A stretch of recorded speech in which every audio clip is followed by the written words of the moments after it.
I had a wonderful guest on my show by the name of Tatum Langton. A few of her credits are General Hospital, Grey's Anatomy, and she was in American Crime Story Impeachment, which was actually a very, very good miniseries. She has also created her own one-woman show. Her stage show is called REDEEMher. It is a very personal story of her Mormon upbringing, her young marriage, and when she became unfaithful to her husband. I felt branded as this adulteress, and I was afraid, especially in that early time right after and during my divorce, that people were going to look at me and people were going to talk and find out what I had done, and men weren't going to want to date me, and I would never be loved again. Like, I had all these thoughts going through my head because I did feel branded as an adulterer. The most exciting part for her is that she is able to take this show clear over to Scotland. For the month of August, she will be performing nearly every single day. But in order to do that, it costs a lot of money. And just because she's been in TV shows doesn't mean she's rich. This woman has the capability of doing anything. And getting her to Scotland to the Fringe Festival is just another way to show people her talents, especially with her own personal story. In my episode notes for today's episode, you will find a link to her GoFundMe page, or visit GoFundMe.com and search for REDEEMher. REDEEMher. One word. REDEEMher.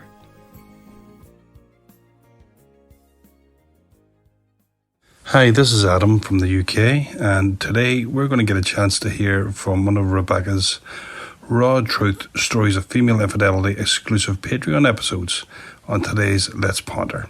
Raw Truth Stories of Female Infidelity may contain explicit and questionable content. The views and opinions expressed in this podcast are those of the individual podcaster Rebecca Adams and are not based on the advice of a licensed therapist, psychologist, or psychiatrist. Listener discretion is strongly advised. Human lives follow many paths, presenting twists and turns and choices never planned, never expected. Temptation, anger, depression, and loneliness all can lead a person to a mistake they can't take back. Facing judgment and isolation, a person can feel very alone. These are the voices of women who have chosen to cheat on their spouses or partners. Hear their stories. This is Raw Truth, Stories of Female Infidelity.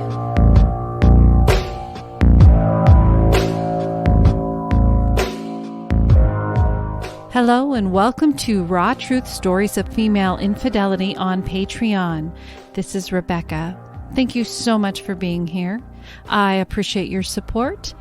And let's just go ahead and hop in and get into today's story.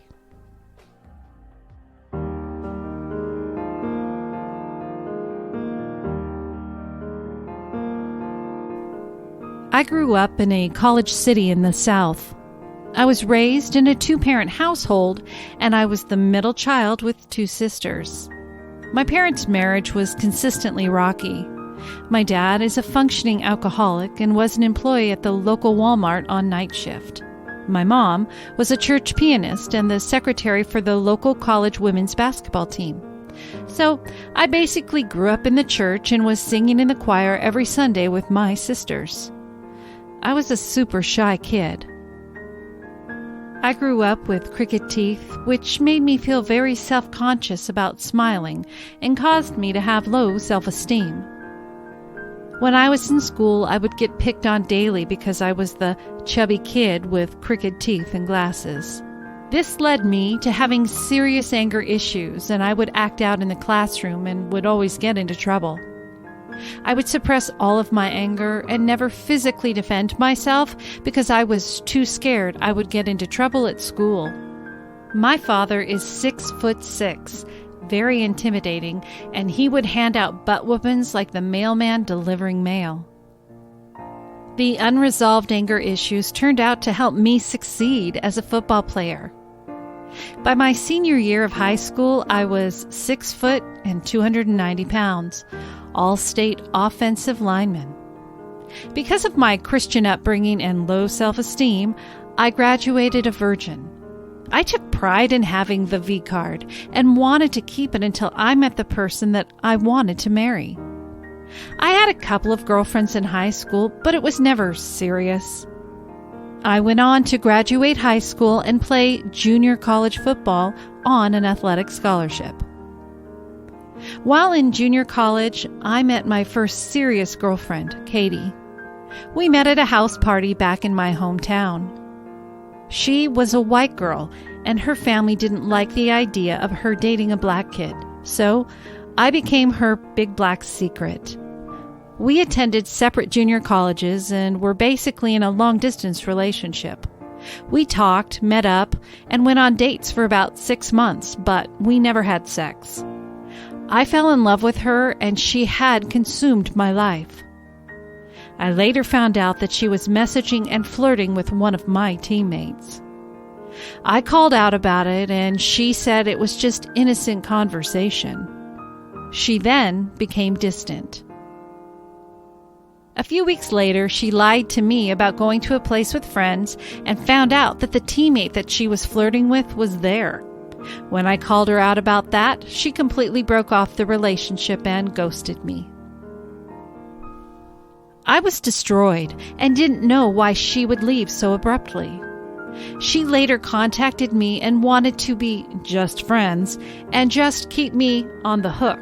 She was just basically using me for attention, and with me being naive, I went along with it. I ended up being on the hook for about 2 more months. She later blocked me on all social media accounts and stopped returning my texts and calls.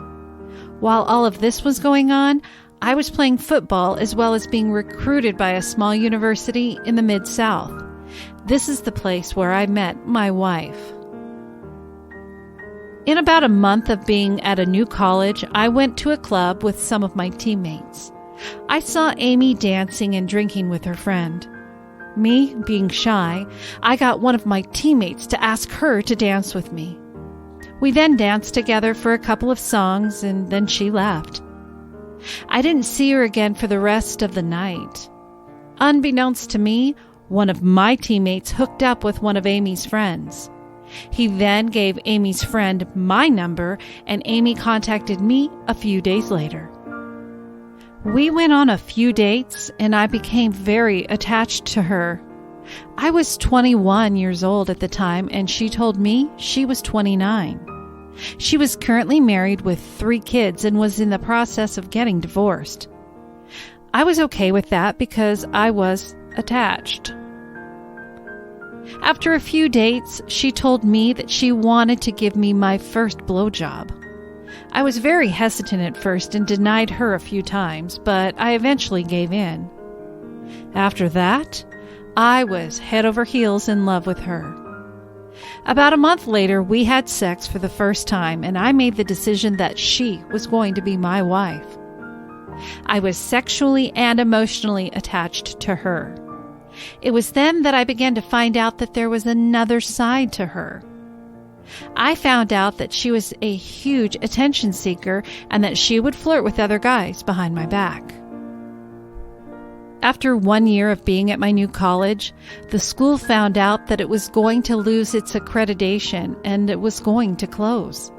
I still had 1 year of football eligibility left and got a full scholarship to a large D2 college in Alabama. This would cause a rift in our relationship. I was still naive to all of the stuff that was going on in the relationship and looked past all of the red flags. While at the new college, Amy would come up to visit me a few times a month, and I would drive back to the Mid-South and spend the weekends with her.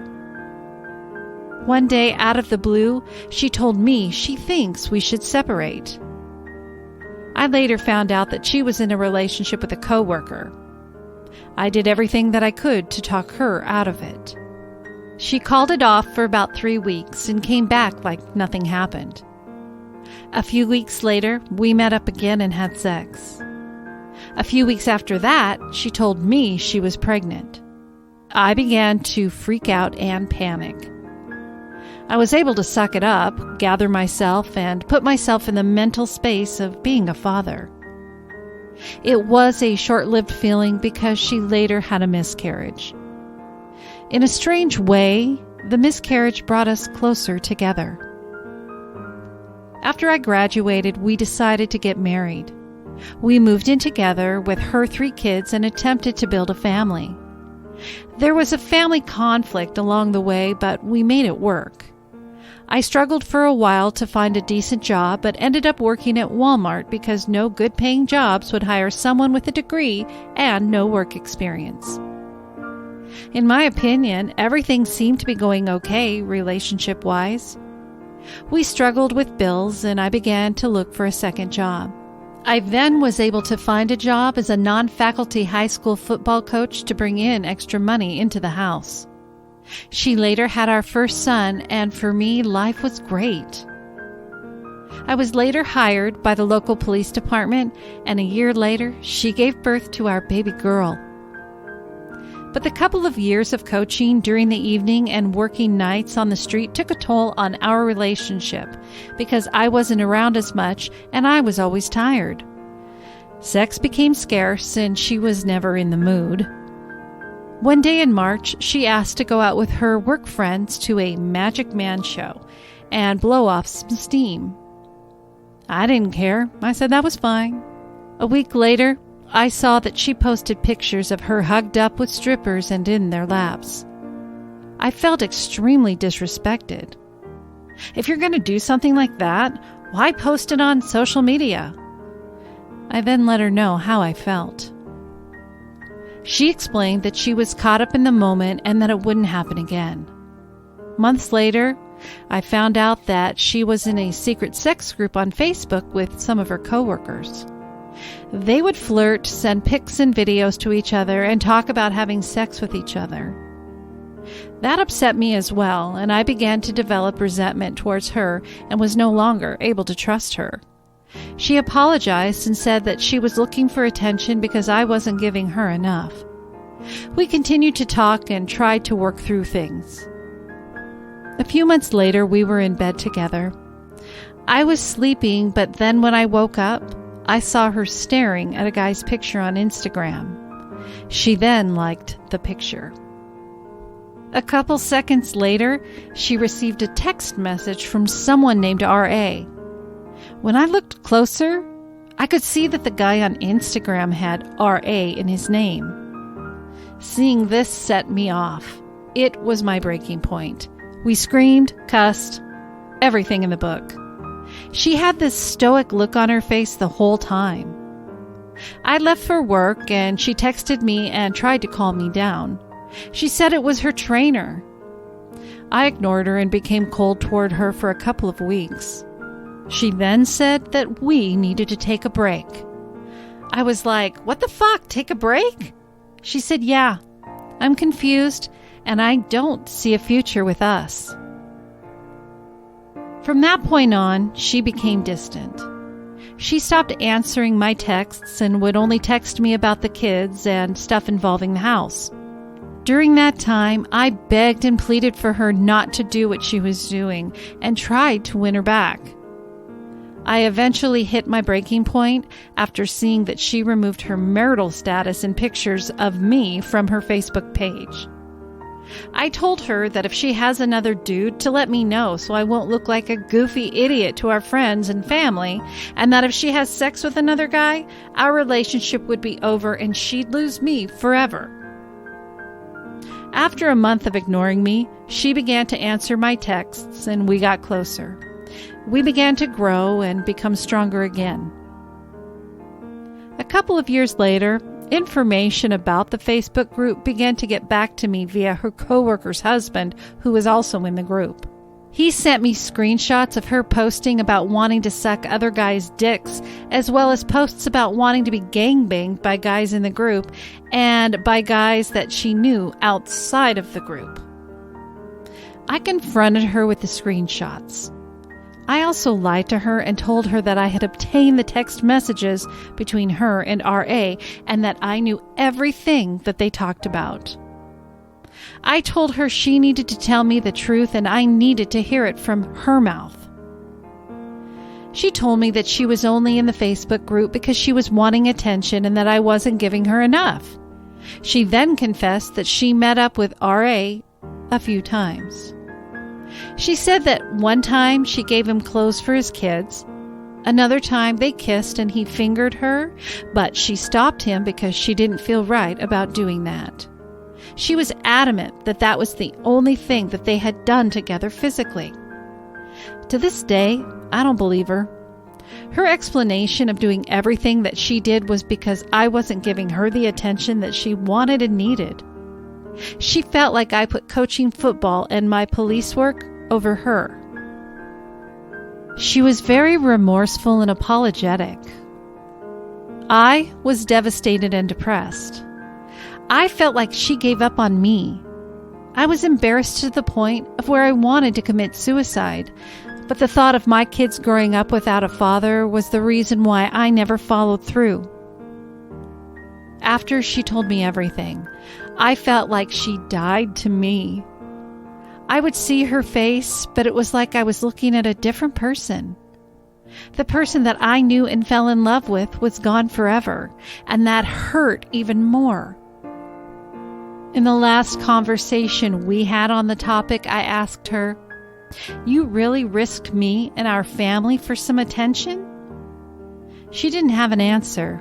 It was rhetorical.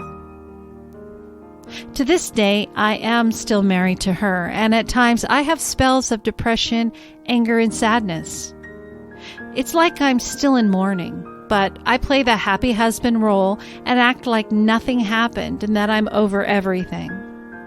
I still do my father and husbandly duties: protect, provide, romance, sex, etc.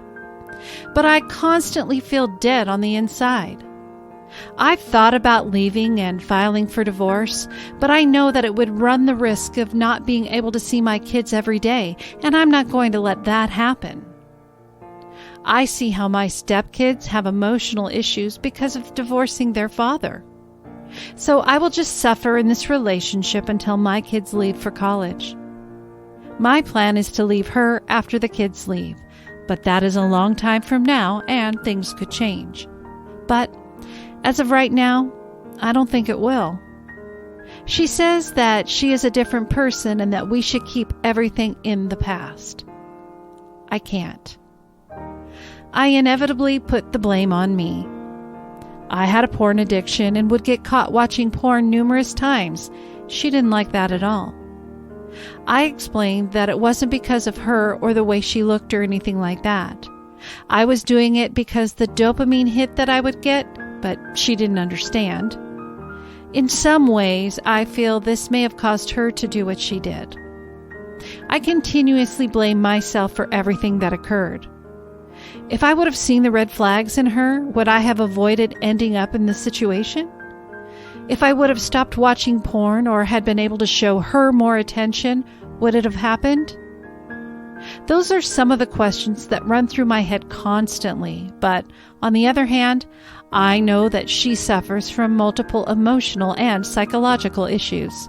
She has been diagnosed with bipolar disorder, and I also believe that she suffers from histrionic personality disorder, which causes her to act out the way she does. But that's another novel in relationships, living and loving partners with mental and emotional disorders. Throughout this marriage, I have never talked to or messaged another woman in a flirtatious or sexual manner. Thank you, Edward, for sending this in. I know, and I can tell that it was really hard for you to discuss this. But there are a couple of things that I would like to say about this. One being that you cannot blame yourself for this. As you know, I don't condone infidelity. I work with people who deal with female infidelity. I work with the women in your wife's situation, and I work with the men in your situation. She made a choice to cheat. She made a choice to be dishonest, just as you made the choice to be turned on by porn. There's no, yes, what you did was wrong. Yes, what she did was wrong. You made a choice. She made a choice. Nobody can force us to make that decision. And when I'm talking about this, I'm talking about infidelity. If somebody is in a situation where literally they're kidnapped and being forced to do things, that's one thing. But she actively sought out this Facebook group, said the things she needed, said she needed more attention from you, and this led her to this. So backing up a little bit, there are a lot of situations and a lot of stories that have come through here where the women feel that they are invisible to their husbands. I myself, just with my husband that passed away, I felt ignored. He was wrapped up in his own world. He didn't go out of his way to be affectionate. It was things that we struggled with for years. I didn't cheat on him, but I know how that can happen. And that's not an excuse for her.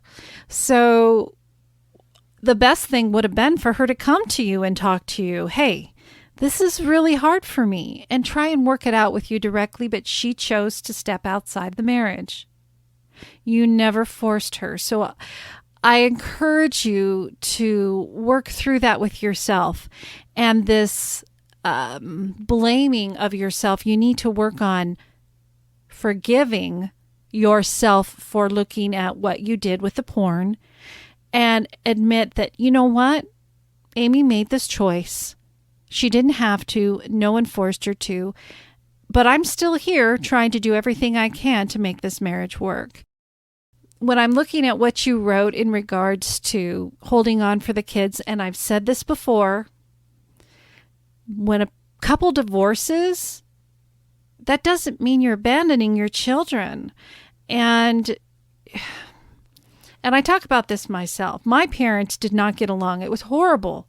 And when they actually separated and got divorced, I felt better because then I knew I wasn't going to have to see unhappy people and I wasn't going to hear it. I still had my father very much in my life, and I lived with my mom. So for people to say I'm hanging on because of the kids, that says a lot about you as a parent. But as your children get older, they may learn about what happened and they may question, Dad, why did you deal with that? Why didn't you make other choices? Why did you choose to stay and be unhappy? And I'm not encouraging either way for divorce or not. I'm just giving you things to think about. We only have one life to live and we need to make the best of it.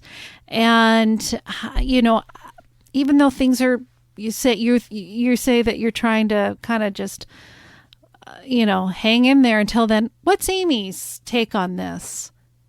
What is have you guys talked about long-term, what she sees for you in the future?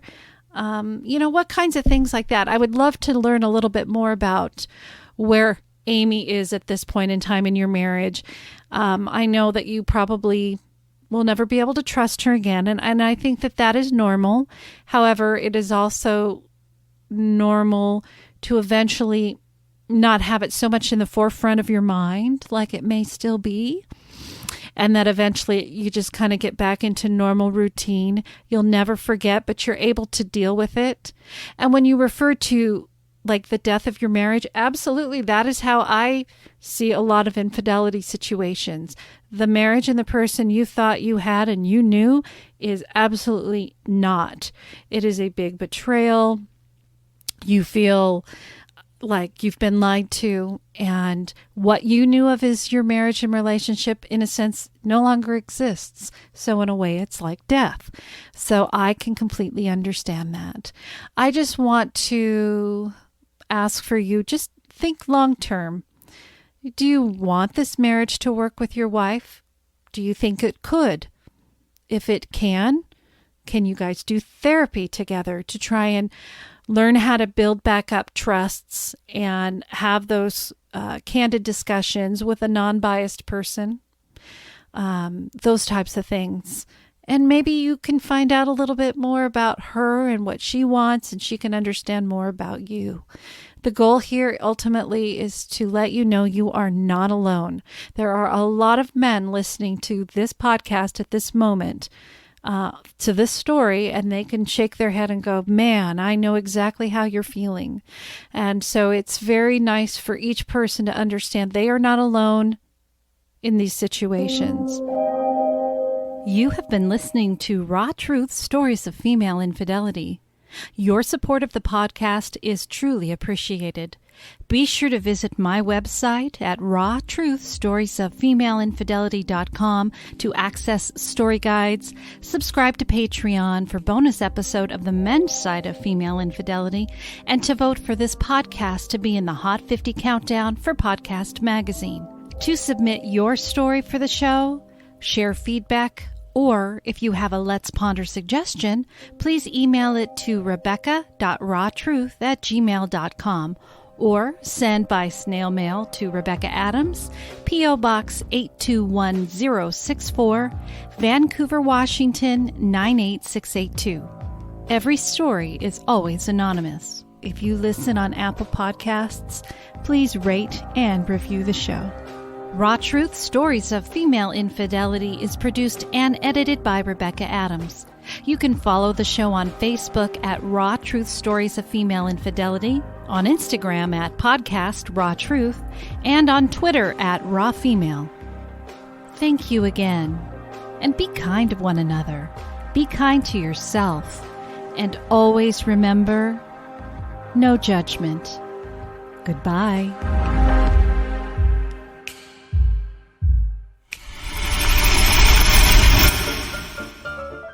My dad is a functioning, not a functioning, to do what she was going to do and tried to win her back. And that is not what he wrote. Then she became distance. I grew up with crooked teeth, which made me feel very self-confident. My father is 6'6", very intimidating, and he would hand out butt whoopings like the mailman on delivery day. No, that's not what it says. This led me to having serious anger. Yeah. The unresolved anger issue turned out to be helpful, and oh crap, I'm never going to make it through. Sorry, guys. I was then able to find a job as a non-faculty high school football coach to bring extra money into the house. That didn't come out right. She was just basically using me for my attention, and with shit. A month later, in the last conversation, we had a topic. Oh, my voice. She was a white girl, and her family didn't like her idea of dating a black kid. I didn't like her. We went on a few dates, and I became very attached to her. After 1 year of being at my new college, the school found out that it was going to lose its accreditation. Accreditation? Oh my God. That's another novel in relationships, living and loving partners with mental and emotional disorders.